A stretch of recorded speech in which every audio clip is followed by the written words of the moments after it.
Hello people! So ayan, for today's video, may bagong prutas na naman tayong titikman. So ayan, Binigay po ito ni Lola, tig-iisa kami ni ate. isa-search ko pa yung pangalan nito.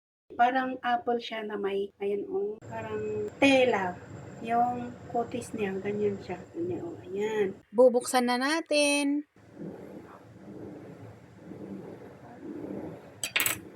Ang lambot. Napipit-pit.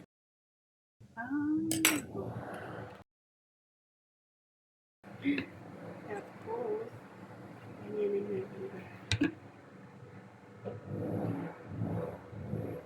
Sobrang lambot. Tapos ang dulas.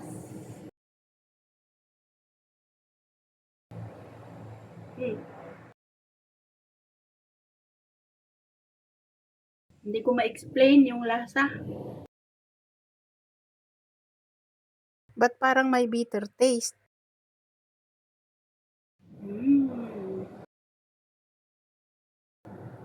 Tanggalin natin ito, baka ito yung mapait. Nandito yung buto niya, oh. Ang dulas. Nakailang banggit ba ako ng ang dulas? Sarap.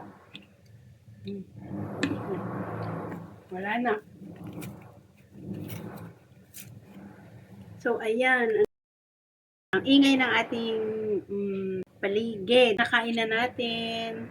Overall, masarap siya. Pero, aftertaste, may mapait. Medyo mapait siya na manaklit sa salita namin Kankanay. So, paki-comment nga po sa baba kung ano ang pangalan ng Prutas na yun. para hindi na ako magsa-search. Okay? So, ayan. Thank you so much for watching. See you on my next video. Bye-bye!